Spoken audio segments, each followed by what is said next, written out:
악한 마녀가 죽었다는 소식에 모두가 기뻐합니다. 하지만 겉모습이 마녀인 사람도 막상 내면을 들여다보면 사실 악하지 않을지도 모릅니다. 지난 영상에서 우리는 겉모습에 속지 말라라는 이 영화의 메시지에 대해 이야기했죠. 그런데 이런 시각을 바탕으로 그 장면을 되짚어보면 우리에게 더 무서운 질문이 남습니다. 만약 그녀가 악이 아니라면 그녀는 왜, 어떻게, 누구에 의해 마녀로 낙인 찍힌 걸까요?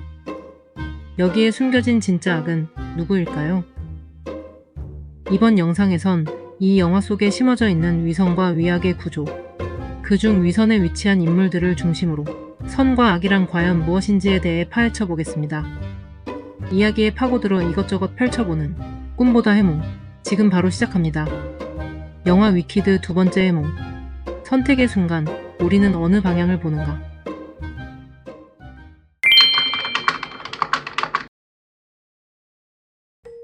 위키드의 세계에서 마법사는 절대 권력을 가진 존재로 묘사됩니다.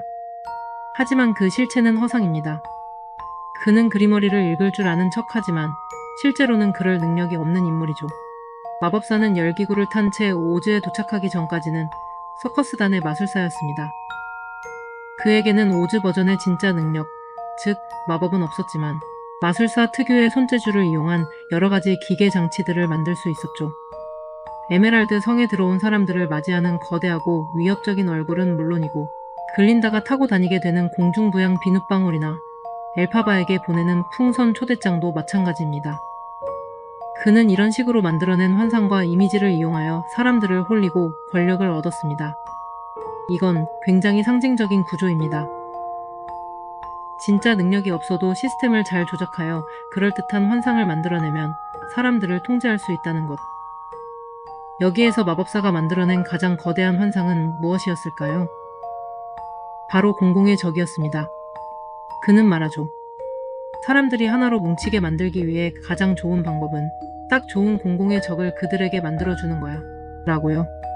그가 표방하는 겉모습과 이미지는 정의와 질서였지만 내면은 비겁함과 기만으로 가득 차 있었죠. 이 영화 속 모두가 그렇듯 마법사 역시 겉과 속이 다른 인물입니다. 그리고 오즈는 겉모습만 보고 사람을 판단하는 세계였습니다. 눈에 보이는 이미지 메이킹의 고수로서 마법사가 이 세계에서 사랑받기란 너무나 쉬웠을 겁니다. 그는 이 영화에서 가장 확실하고 선명한 위선적인 인물입니다. 마담 모리블은 마법사에 비해 조금은 더 복잡한 캐릭터인데요. 그녀는 막대한 마법을 사용할 수 있었고 학교에서 가장 존경받는 어른처럼 보였습니다. 엘파바에게 처음으로 따뜻한 칭찬과 기대를 안겨주었던 사람이기도 했죠. 엘파바가 더 열심히 노력해서 그녀의 능력을 증명하면 마법사를 만날 수 있을 거라는 꿈을 불어넣어 주었습니다. 이렇게 모리블은 겉으로는 학생의 꿈과 성장을 지도하는 인자한 선생님처럼 보였을 뿐 아니라 학생들을 대할 때 결코 선한 척 행동하지도 않았습니다. 확실하게 본인에게 필요가 있는 엘파바에게는 친절했지만 글린다에게는 냉정했죠. 글린다가 모두에게 사랑받는 아이였음에도 불구하고 그녀에게는 마법 능력이 없었으니까요. 모리블은 숨김없이 오직 본인의 필요에 의해 움직인 어떤 관점에선 솔직한 인물이었습니다. 어쩌면 그녀는 나름의 진심을 다해 엘파바를 딱 본인처럼 키우려고 한 걸지도 모릅니다. 모리블 본인이 본인 삶에 만족하고 그것이 옳다고 생각하는 만큼 그것이 진정으로 엘파바에게 도움이 되는 엘파바의 미래를 위한 길이라고 생각했을지도요. 선생님 혹은 부모님들이 흔히 해버리는 실수이지요. 하지만 제3자가 대신 선택해준 길 위에서 우리는 행복할 수 없습니다. 영화 후반부 엘파바는 결국 마법사에게 저항하는 길을 선택합니다. 그리고 이 모습은 모리블이 보기엔 모리블 본인이 살아온 인생 전체에 대한 부정으로 느껴졌을 겁니다. 과거 언젠가 엘파바와 마찬가지로 마법 능력을 가진 모리블에게 선택권이 주어졌을 때 그녀는 마법사에게 복종하는 길을 선택했으니까요. 그녀는 마법사가 다루기 쉬운 도구가 되었고 그의 체제를 공고히 하기 위해 충성을 다하며 살아왔습니다. 하지만 모리블이 그런 본인의 뒤를 이을 후배로 여기고 키워온 엘파바는 그 모든 게 잘못되었다고 지적하고 있었습니다. 모리블의 입장에선 엘파바가 반드시 틀려야만 했을 겁니다. 그러니까 본인은 선, 엘파바는 악이어야만 했죠. 마담 모리블의 위선은 이렇게 엘파바가 그녀와는 다른 길을 가기를 선택했을 때 시작되었습니다.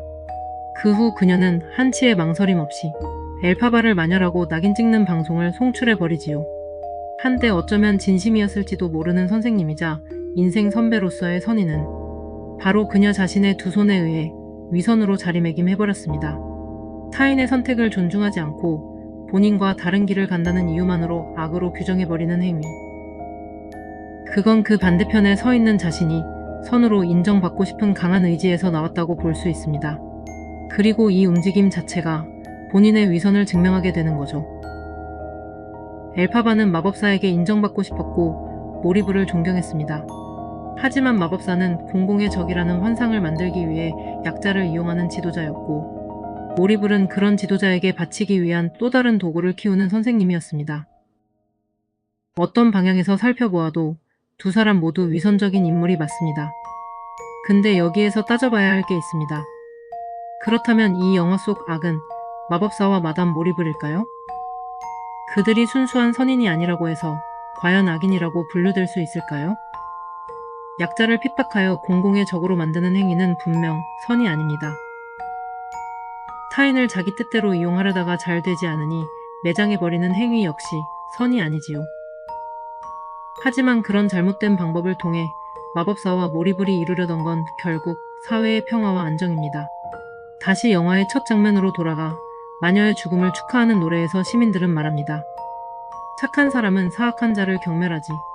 그들의 삶을 통해 우리 아이들은 배울 거야. 잘못된 행동을 하면 무엇을 잃게 되는지. 비틀려 있을지언정 이 체제를 통해 사회는 유지되고 있습니다. 또한 수많은 사람들은 착하게 살아야 한다. 사악한 마녀가 되면 안 된다라는 가르침을 마음에 새깁니다. 마녀라는 낙인은 보통 선한 이미지를 가진 자들에 의해 만들어집니다. 그리고 모든 걸 직접 눈으로 확인할 수 없는 대중은 그들이 전하는 이야기를 믿을 수밖에 없습니다. 하지만 그 이야기들을 전해들은 덕분에 다수의 사람들이 선한 삶을 살고 있다면 누군가를 희생양 삼아 그 이야기를 만들어낸 그 사람들은 완벽한 악인이 맞을까요? 선과 악은 이분법적으로 나눌 수 있는 개념이 아닙니다. 선과 악 사이에는 명확한 단계를 나눌 수 없는 넓은 스펙트럼이 존재합니다. 흰색과 검은색 사이에 수없이 다양한 밝기의 회색이 그라데이션으로 펼쳐져 있는 것처럼요. 여기에서 위선은 완전한 흰색이 아닌 회색임에도 불구하고 흰색처럼 보이려 하는 행동이라고 볼 수 있습니다. 그리고 이 이야기에는 마법사와 마담 모리블을 제외하고도 또 다른 위선적인 인물들이 등장하는데요. 바로 보크와 글린다입니다. 이들의 이야기를 통해 앞선 질문에 대한 답을 찾아가 보겠습니다.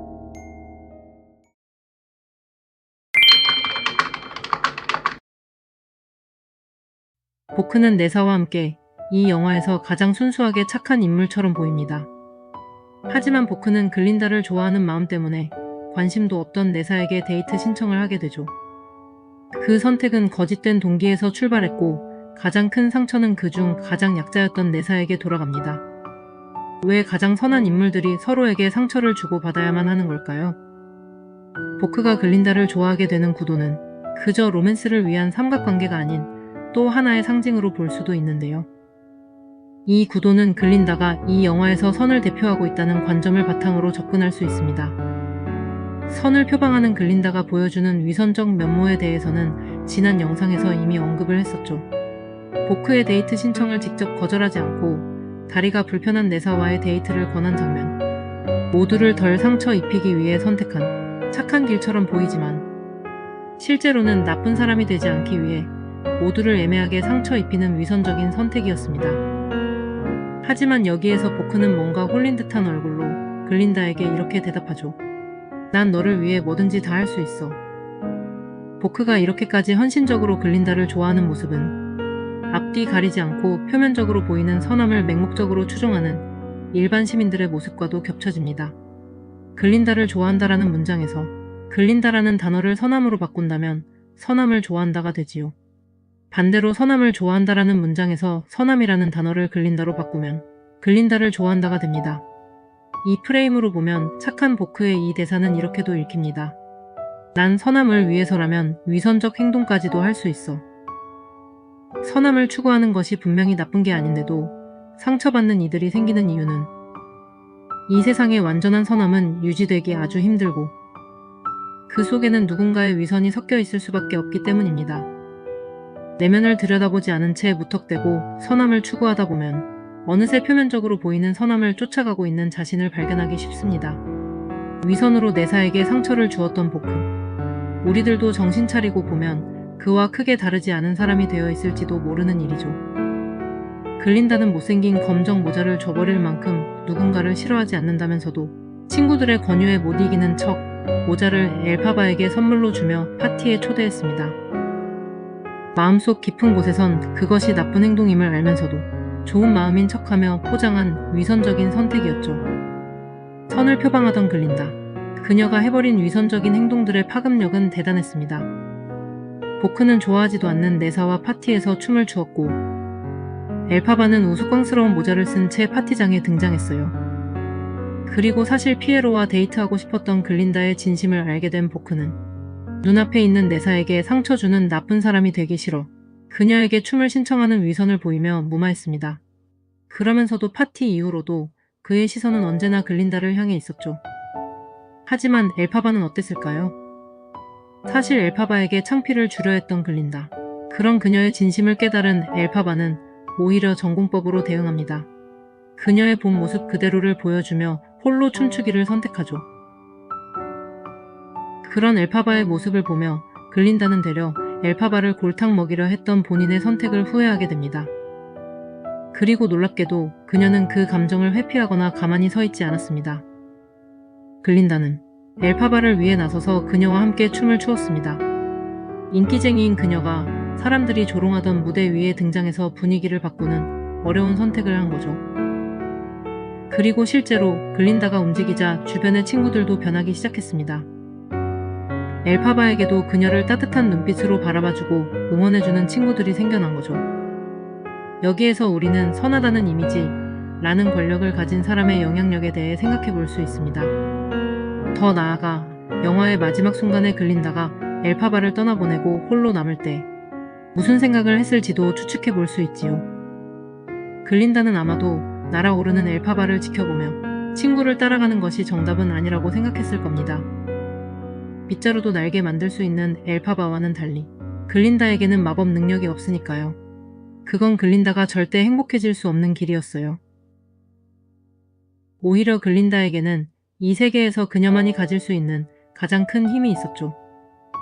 바로 오즈더스트 무도회장에서 증명했던 선한 영향력입니다.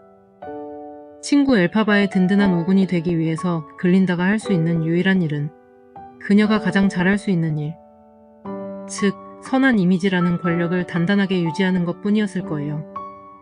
이를 통해 글린다는 언젠가 엘파바가 돌아올 때 마치 오즈더스트 무도회장에서 그랬던 것처럼 사람들 앞에 다시 한번 나서서 친구를 안아줄 수 있습니다. 그것이 이곳에 남기로 한 그녀의 선택에 대한 결과이자 보상인 거죠. 이 순간이 바로 글린다가 진정한 선함을 깨닫고 이를 이행하기 시작하는 장면이라고 볼 수 있습니다. 선함은 타고나는 성격이 아닙니다. 그건 모든 순간에 이루어지는 선택들이고 그 선택에 대해 행동으로 책임지는 태도로 완성됩니다. 그리고 글린다는 극 중에서 이런 책임을 실천하고 있는 유일한 인물입니다.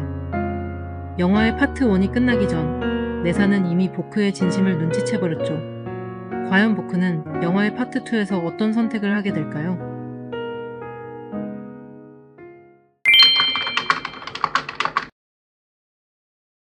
마법사와 마담 모리블에 의해 악으로 낙인찍힌 엘파바. 어떤 관점에서 보면 이 영화 속에서 엘파바가 맡고 있는 역할은 바로 진실일지도 모릅니다. 캐릭터들이 엘파바를 만나면 진실을 마주하게 되고 결국 서로 다른 선택을 하게 되니까요. 마법사와 마담 모리블이 엘파바로부터 위선을 지적받았을 때 그들은 글린다와는 다른 선택을 했습니다. 마법사와 모리블은 자신의 행동들을 되돌아보거나 무엇이 옳은지를 다시금 살펴보지 않았습니다. 되려 엘파바를 악 그 자체로 규정해버리는 선택을 하죠. 그들이 쌓아 올린 사회체제는 무너져서도 대체되어서도 안 되는 성역이었습니다. 그들 관점에선 이 시스템이 가장 좋은 것, 즉 선이었던 거죠. 그리고 그 시스템에 녹아들지 않는 이들은 악이었던 겁니다. 처음엔 이 자리에 동물들을 놓으려 했지만 엘파바가 그걸 막자 바로 그녀를 그 자리에 함께 배치해버렸습니다. 하지만 이렇게 불공평하게 짜여져 버린 구조에서 엘파바는 타협하지 않습니다. 그녀는 망설임 없이 악을 자처하기 시작합니다. 영상 초반의 질문으로 되돌아가 보겠습니다. 악은 무엇일까요? 앞서 설명한 선함이 그러하듯이 악함 또한 타고나는 본성이 아닙니다. 선함이라는 건 순간의 선택과 그에 대한 책임감 있는 태도가 모여 조금씩 만들어지는 것이라 이야기했었죠. 악함 역시 마찬가지입니다. 선택의 순간이 주어졌을 때 잘못된 선택이 계속 쌓이다 보면 빠져들게 되는 그 방향. 위키드가 이야기하는 선과 악은 바로 방향이라고 볼 수 있습니다. 온전히 선하거나 온전히 악한 사람은 없습니다. 모두가 어느 정도의 선함과 악함을 동시에 가지고 있고 선한 방향으로 가려고 하는 의지와 행동 없이는 쉽고 무책임한 악한 길로 빠지기 쉽죠. 결국 선과 악은 흑백의 기준을 바탕으로 나뉘는 명확한 대상이 아닙니다. 무수히 많은 밝기의 색깔 사이에서 서로 반대 방향을 향하는 화살표일 뿐입니다.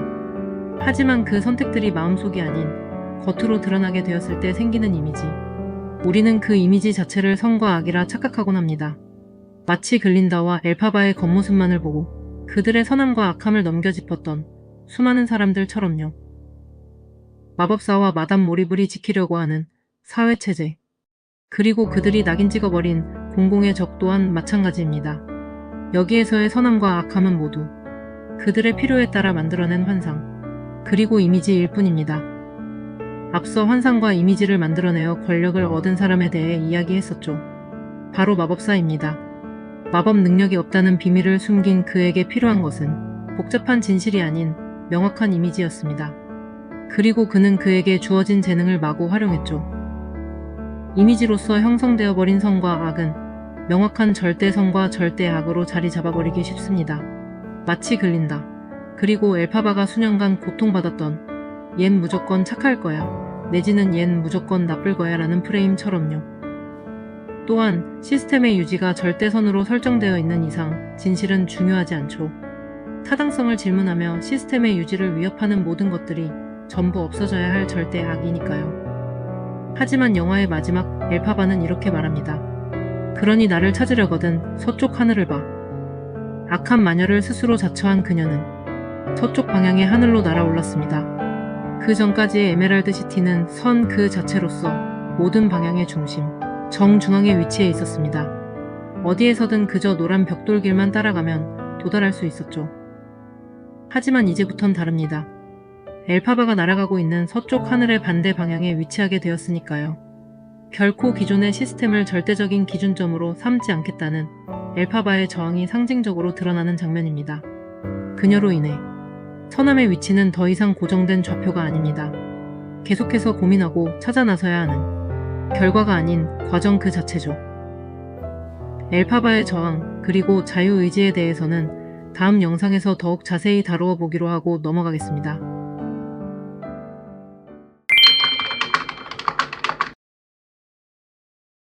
영화 위키드는 우리에게 묻고 있습니다. 이 사람은 어떤 상황에서 어떤 선택을 왜 했는가? 오즈에서의 모든 선택은 결국 마법사와 마담 모리블이 만들어 놓은 이분법적인 구도, 즉 악한 마녀 대 선한 시민이라는 프레임 안에서 만들어지고 있습니다. 그 프레임 안에서 누군가는 좋은 이미지로 살아남기 위한 위선적인 선택을 하며 다른 누군가는 본인의 실수를 책임지기 위한 용기 있는 선택을 하기도 하죠. 또 다른 누군가는 속마음과 상관없이 부정 혹은 방관을 통해 책임을 회피하기도 합니다. 그리고 그 끝에서 누군가는 희생자로 남거나 마녀로 낙인 찍혀버립니다. 이러한 구조는 실제로 우리가 속한 조직이나 사회, 특히 기업 같은 집단 안에서도 종종 반복되곤 합니다.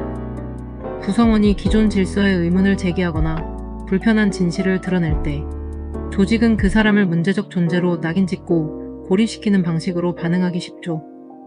겉으로는 선함과 성장을 추구하고 합리성과 협업을 말하고 있지만 실제로는 기존 시스템을 위협하지 않는 범위 안에서만 선한 사람이 될 수 있도록 유도합니다.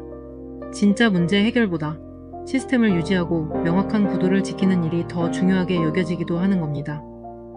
그것이 많은 수의 사람들을 통제하면서 공동의 목표를 이루어낼 수 있는 가장 효율적인 방법이니까요. 그리고 이 안에서 우리들 모두가 엘파바처럼 서쪽 하늘로 날아오르지는 못합니다. 그것이 물론 사회 통념적으로 추구해야 할 선함이라고 여겨지지도 않고요. 살아남기 위해 우리들은 진심을 가리고 포장해야만 합니다. 그 과정은 우리들을 점점 위선에 빠져들게 만들며 결국엔 우리가 방향을 잃고 선한 선택으로부터 멀어지도록 합니다. 엘파바가 떠나버린 뒤 노란 벽돌길에 남은 우리는 어떻게 살아남아야 하는 걸까요? 보크와 네사는 그리고 피에로는 이분법적으로 나뉠 수 없는 선과 악의 무지개 사이에서 과연 그들만의 답을 찾아낼 수 있을까요? 다음 영상은 꿈보다 해몽, 영화 위키드 마지막 편입니다. 엘파바와 글린다, 그리고 피에로, 이 세 명의 관계를 중심으로 성장과 저항, 자유의지에 대해 이야기해보겠습니다.